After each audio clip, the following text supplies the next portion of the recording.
Welcome back, everyone, to another Code Peterson tutorial. This is more GB Studio action. And I had a question come up on the channel the other day. Is there a way on GB Studio to have your character move in front of certain elements and behind other elements from your tile map? And it is possible. We're going to talk about how you can do that, and I'm going to show you one easy solution in this demonstration here. I just put together a simple short level on here. It's just one Game Boy screen wide, so it's not scrolling or anything.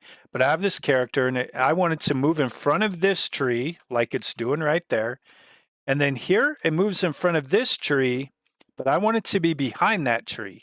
Then I want it to be in front of this tree again.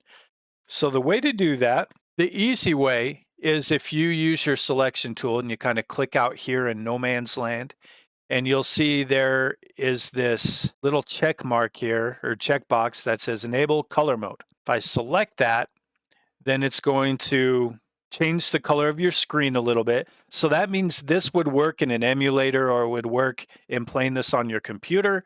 It wouldn't work on the original Game Boy that didn't have colors.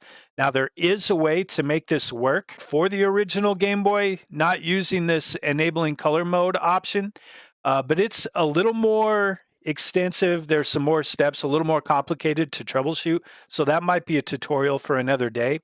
But for now, if we're making one for like the Game Boy Color or whatever, and we can use this enable color mode, then it makes this option super easy. So that is selected. Then I'm going to go over here to the little colorize tool, that little paint palette, and it brings these options over here.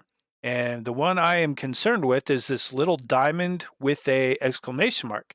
And it says tile priority. And this is pretty awesome. When you click on that, it shades everything out. But then what I'm going to do is I'm going to paint whatever I want that character to walk behind, in this case, when it's moving. So I'm going to click and drag and just paint that tree trunk like so. And then I can go and save and then go back to my selection tool, and let's see how this works now. We have our character, and now when we move the character to that tree, we can see that character goes behind it. Now you do have a little bit where you can kind of see the character showing through the tree a little bit. You're going to have that when you use this lighter color here, because that's like a transparency color for the background in this case. But overall, gives us the feel that we want for the game there.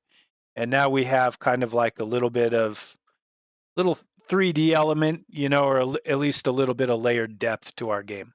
And there it is. I hope that helps out. And like I said, sometime down the road, we can look at an option, if anyone's interested, on how to make this work without the enabling color mode.